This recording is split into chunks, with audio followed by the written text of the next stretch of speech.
Okay, hello, Assalamualaikum. So, hari ni macam biasa kita akan buat analisis bursa saham. So, hari ni kita ada tak pun dua kaunter Nasdaq hari ni. Tanpa membuang masa lagi, jom kita start. So, tengok kat sini atas ni. So, ini adalah semua kaunter yang diminta lah untuk saya review. So, diorang nak test saya lah. Okay, untuk kaunter pertama adalah Cheetah Globe. So, Cheetah Globe ni dia dah break kita punya resistor yang terdekat ni. Dan dia retrace balik. So kat sini dia retrace, kita ada demand zone kat sini. So mungkinlah kita boleh tunggu dekat kawasan sini dan kita tengok apa yang akan berlaku. Okay, kaunter kedua adalah Cosmos. Cosmos ni saya ada bagi dalam Telegram. So korang boleh tengok dekat saya punya Telegram. Memang saya ada tanda dekat sini. So dia pun naik. So yang ni kalau tanya saya, kalau dia naik macam ni, slow macam ni, dia mungkin hanyalah retracement. Dia berkemungkinan boleh jatuh balik ke bawah dekat kita punya demand ni. Macam tu lah. So kalau dia nak naik, dia nak buat keputusan nak naik, dia kena ada satu, dia kena makan candle merah ni dulu, candle bearish. Dia makan, lepas tu dia break kita punya line SNR ni. So counter ketiga adalah Nilex. So untuk Nilex, dekat sini kita ada, dia dah sampai dekat resistance kat belakang, kat daily. Kalau korang boleh tengok nanti.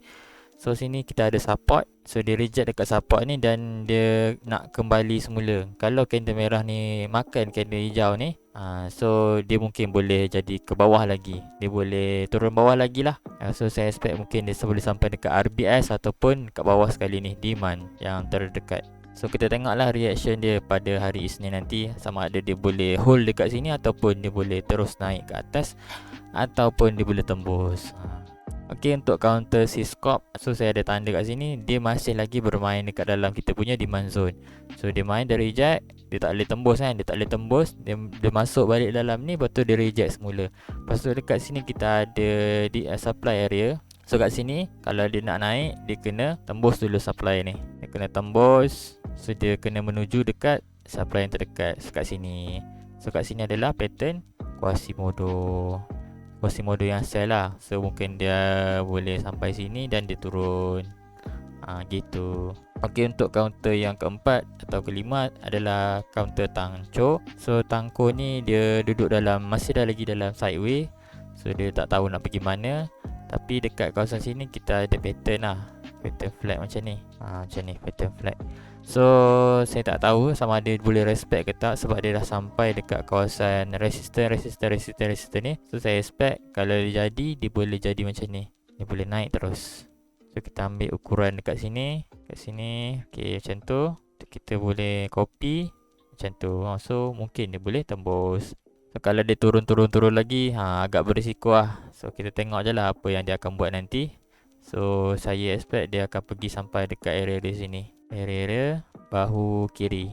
So ini adalah TP lah kalau dia boleh tembus sini. Okay, untuk my steel ni pun saya ada analisis minggu lepas tak silap. So kat sini kita belum ada apa-apa breakout lagi, tapi kat sini kita boleh nampak pattern lah, pattern membulat macam ni. Macam ni. Lepas tu ni mungkin last sekali tembus ke. Kita tengok apa yang dia akan buat nanti. Macam tu. Macam tu. So kat sini ada resistance. So kita expect dia akan tembus. So kita tunggu breakout kat sini. Okay, untuk counter Emulus pun saya ada kaji. Okay, kat sini kita ada demand dia belum boleh pecah lagi kat sini. So kat sini dia respect kita punya resistance. So kalau yang ni, kalau dia nak naik, dia kena tembus sini. Dia buat bullish engulfing. So mungkin kalau ni dia mungkin retrace sikit kat sini dan dia naik ke atas. Macam tu lah. So kalau demand ni dia tembus, memang dia boleh ke bawah lagi. Dan ni pun boleh jadi ni tau, boleh jadi double top macam tu, top untuk sell. So kalau kat sini dia tembus, dia boleh turun ke bawah macam tu. Okay, untuk Armada ni memang dia ikut kita punya analisis minggu lepas, tak silap saya. So saya expect yang kalau yang nak low risk mungkin tunggu kat sini kan, sebab kadang-kadang dia boleh spike bawah ni, lepas tu dia naik balik. Tapi dia tak buat macam tu, dia pun naik semula. Betul-betul dekat kita punya support ni, support yang kuat, sebab dia banyak kali touch. So tempat yang kita target belum sampai lagi ke atas ni. So saya expect dia akan sampai kat sini lah. Okay, kita tunggu je lah siapa yang ada masuk position ni. Okay, untuk Rio Nico, okay, kat sini memang dia dah tembus, totally tembus dekat kita punya demand dan dia jadi supply sekarang. So jadi swap zone. So tak bermakna lah kita tak boleh entry sebenarnya, tapi agak berisiko lah sikit. Sebab kalau kita tengok analisis berdasarkan apa yang kita ada sekarang, memang dia dah break. So kalau dia dah break, dia akan jadi macam ni lah. Kalau ikutkan kan, macam ni. Lepas tu dia akan turun, akan turun macam tu. So mungkin dia akan ke demand balik. Kalau demand tembus, memang ke bawah lagi dia. Kalau dia boleh tembus ni SPR ataupun swap zone ni, dia boleh lagi atas lagi. Kalau sebab kat sini pun kita ada, kalau yang tahu ni adalah candlestick pattern bullish harami, tak silap saya lah nama dia. So ni adalah salah satu pattern reversal lah. Kalau dia jadi, mungkin dia boleh ke atas lagi. Okay, untuk counter Hiaptek ni pun saya ada kaji juga. Ni adalah pattern, ni lah pattern head and shoulder lah. Kalau kita tengok daripada skala yang besar kan, ni ada bahu kiri, bahu kanan. So sini ada head. So sini dia dah break kita punya resistance yang kuat kat sini. Resistance dia dah break. Tapi kalau kita tengok dekat bigger time frame, contoh macam weekly, ni belum break. So belum break, agak berisiko, boleh dia turun balik. Tapi kalau kita ambil berdasarkan daily, kita nampak dia dah break kat sini kan. So mungkin dia boleh turun sampai sini, dekat demand ni. Demand ni pun belum disentuh fresh zone lagi. So kita tengok saya target dia akan pergi ke sini dan naik semula ke atas. Mungkin untuk counter DSS, okay, kat sini kita ada support, memang dia dah naik. So expectation kita dia memang dia ikut lah. So kat sini kita tanda trendline macam ni, tapi dia naik slow macam ni, dia slow. Lepas tu dia break kat sini, dia jadi bullish engulfing ataupun bearish engulfing kat sini, ataupun adalah supply zone lah. So kat sini dia reject sebab ada supply zone. Jadi dekat sini dah buat bearish engulfing dan dia pun reject, dia pun naik semula dan reject semula kat sini. So agak berisiko sikit lah sebab dia naik pun macam ni, dia naik secara compression macam tu. So dia pun sampai dekat supply ni dia reject macam ni. So yang ni saya tak tahu lagi kat mana tempat entry. Dia mungkin boleh pergi sampai bawah ni. Kalau kita ambil pole, okay, pole yang saya belajar pole macam ni. Ni sini pole, lepas tu sini flag. Kalau kat sini dia boleh jadi channel macam ni, flag ni. So tak mustahil dia boleh pergi sampai bawah ni lagi. Sebab ni counter 60% dan counter baru. So mungkin dia boleh jadi macam tu. So kita tengoklah apa yang dia akan buat nanti. Okay, untuk counter PA adalah counter PA resources. Okay, dekat sini kita ada breakout resistance. Dia dah break kan. So dia dah break kat situ. So dekat swap zone ni kita ada swap zone kat sini, lepas tu dia reject, dia datang balik, reject. So dekat swap zone ni ada swap zone yang lain. So dia react kat sini. So kat sini dia dah tembus. So mungkin lah ada peluang lagi untuk dia naik macam ni. So dia kena tembus dulu, baru boleh dia naik ke atas lagi. Okay, untuk counter GDB, kat sini kita ada expanding triangle. So saya nampak expanding triangle kat sini.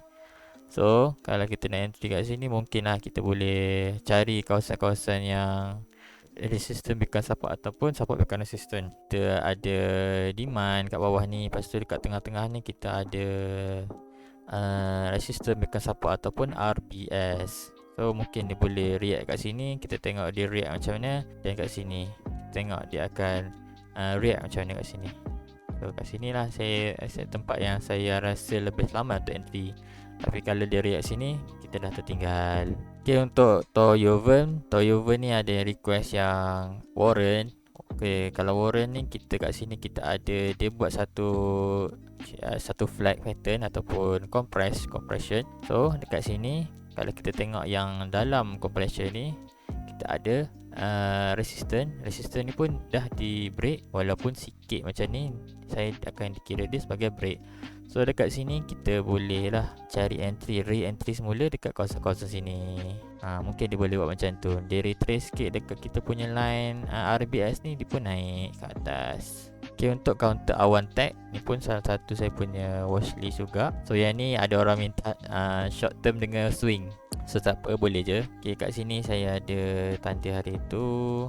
Kita ada demand kat sini, memang betul-betul dia react. Tapi saya terlepas counter ni hari tu. So dia dah naik, lepas tu dia buat satu flat pattern. Buat flat pattern macam ni. So kat sini ada ganda hijau. So ada petanda yang baik lah. Kat sini dia react dengan kita punya gap ataupun kita punya resistance. So mungkin lah kalau dia break kita punya trend line ni, mungkin dia boleh ke atas lagi. So ini pun kita boleh guna pole macam ni. Sini kita boleh target at least sampai sini. Lepas tu sini. Gitu. Kita boleh ukur macam tu. Lepas tu kalau untuk swing. Untuk swing yang ni. Kalau kita tengok swing. Kalau kita tengok structure lebih besar. Kalau kita entry kat sini. Mungkin tempat yang terakhir kita boleh. Ni adalah kawasan-kawasan sini.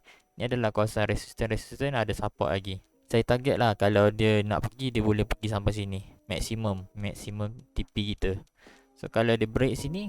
Korang hold je lah. Sampailah atas. Carilah resistance support kat sini untuk jadikan TP. So kalau yang ni memang dia, kalau pattern ni memang pattern yang kata reversal lah, pattern end of trend. Sebab ni daripada downtrend kan. So dia dah jadi sideways lama-lama ni. Nice lah ni. Boleh lah kita buat long term. Kalau dia tak break ke bawah lah. Kalau dia makin naik, ada peluang lagi untuk kita swing. Okay, untuk Apasia ni ada yang request swing juga. So untuk swing tu saya tak pasti sangat. Memang dia ada buat satu breakout kat sini. Dan kat sini dia cuba nak naik dekat kita punya SPR ni. Dan tak lepas-lepas lagi. Dekat sini kita ada banyak rejection lah kat atas ni. Kalau dia boleh stay dekat atas sampailah dia tembus, okey lah. Tapi kalau macam ni, kalau tengok price action dia ada banyak rejection ni. Weekly banyak kali dah reject. So kalau yang ni, kalau nak dia ke atas memang kena tunggu dia break kawasan-kawasan ni. Kena buat candle yang panjang ataupun break lah macam mana pun, asalkan dia boleh break ke atas dan dia retrace sini, barulah kita shock sikit untuk swing. Swing tu korang carilah area-area dekat sini ke, area SBR, area resistance, carilah mana-mana, guna yang basic saja. Okay, untuk Sunview ni, okay, kat sini kita ada short zone. Kalau korang tengok kat H1 akan nampak lah. So saya tak nak buka sebab kat sini dia ada rejection. So dia sampai je short zone ni, dia react. Yang ni dia datang lagi. So berkemungkinan lah kat sini mungkin dia boleh tembus. Saya pun tak tahu dia boleh tembus atau tidak. So kita tengok hari Isnin, tengok dia boleh tembus ke tak. Okay, kalau dia tembus, dia boleh retrace sini, lepas tu dia pun naik. So at least dia naik kat kawasan-kawasan sini, kawasan support sini, ataupun kalau dia nak pergi jauh lagi, pergi kat supply. Okay, untuk PTRB ada, okay, kat sini kita ada demand. So kat sini pun dia masih lagi belum boleh break kita punya demand ni. Dan dia punya reaction bila jatuh kat sini pun nice lah. Sini pun kita ada hammer, inverted hammer. So saya tak tahu sangat nama pattern candle ni. So kat sini kita tengok price action saja. So sini dia cuba naik dan dia reject semula. So sini pun, ni pun antara price action juga yang menarik. So mungkin dia boleh pergi sampai sini. Dia boleh break semula kita punya ni candle ni dan dia naik ke atas. So ini cantik lah untuk counter ni sebab dia react dengan kita punya demand. Okay, untuk counter ni memang cantik. So tengok nanti hari Isnin dia akan buat apa. Okay, untuk Opcom ni saya ada bagi sebenarnya dekat dalam Telegram lama dah. Cuma saya tak monitor counter ni hari tu. So saya bagi sebab kat sini memang ada support dan dia confluence dengan kita punya area demand kat sini belakang ni, demand yang lama. So kat sini dia react, lepas tu dia naik ke atas mula. So kat sini kita ada supply zone, dia dah tembus supply zone kita, lepas tu kat sini dia retrace. So mungkin lah kat sini dia boleh naik sampai supply zone atas ni. Tu dia pun turun. Sebab ni adalah counter sideways lagi. Kita tak tahu dia nak pergi mana kan. So kita target dulu yang terdekat. Okay, untuk counter Nasdaq. Okay, ni counter Nasdaq lah. Kita Nasdaq AEHR. Okay, kat sini memang kita ada demand. Dan sebab dia break kat sini, dia break lepas tu dia tinggalkan demand zone kat sini. Kita boleh guna demand zone ni untuk cari entry. Lepas tu dia naik, dia belum boleh melepasi kita punya resistance. So kalau nak entry ni, better kita tunggu resistance ni di break dulu dan kita re-entry masa dia retrace macam tu. Dia tak boleh melepasi kita punya resistance lagi. Lepas tu dekat sini dia kena break kita punya candle merah ni dulu, sama macam ni. Dia kena break, lepas tu dia retrace, mungkin dia ke atas lagi macam gitu. Lepas tu mungkin lah nanti kat sini mungkin ada confluence dengan trendline ke. Tu pandai-pandai korang lah nak tanda macam mana Okay, untuk BBIG dekat sini, ni counter-counter yang tengah jatuh teruk. So kat sini kita ada pattern Quasimodo lah, high low, higher high, low low. Lepas tu kat sini dia break kita punya bahu kiri ni. So kalau Quasimodo ni fail, biasanya dia boleh retrace dekat bahu kiri punya line macam tu. Lepas tu kita punya TP mungkin at least sampai sini dulu. Kalau dia boleh pergi jauh lagi, memang jauh ni. Sebab ni pun kita tengok ada momentum kan. Selepas dia dah turun banyak ni, lepas tu dia pun pump naik. So saya target dia boleh sampai dekat sini dan dia naik ke atas lagi. Okay, lepas tu untuk counter LMP PhD ni, okay, ni counter yang baru lagi. Okay, kat sini kita ada RBS. Lepas tu dia masih react. Lepas tu kat sini ada spike sikit, dia menuju kat kita punya demand zone. Lepas tu kat sini, kalau dia still boleh main kat sini, mungkin dia boleh ke atas. So kita tengok je lah. Kalau dia tembus, mungkin kita boleh cari ni balik, ataupun dia boleh terus tembus ke bawah. Dia ada dua option. Okay, untuk counter chain well. Okay, untuk counter chain well ni, kat sini kita ada pattern Quasimodo lagi, ataupun kita ada pattern ni head and shoulder macam ni. So dekat sini lah macam ni. So kat sini kalau kita tengok dia punya breakout, kat sini ada satu breakout, sini ada dua, sini tiga. So ni ada triple breakout. So biasa triple breakout ni, kalau dia sampai ketiga ni, biasanya dia akan naik ke atas. So kalau memang tak jadi, dia pun turun. So kita tengok je lah apa yang dia akan buat nanti.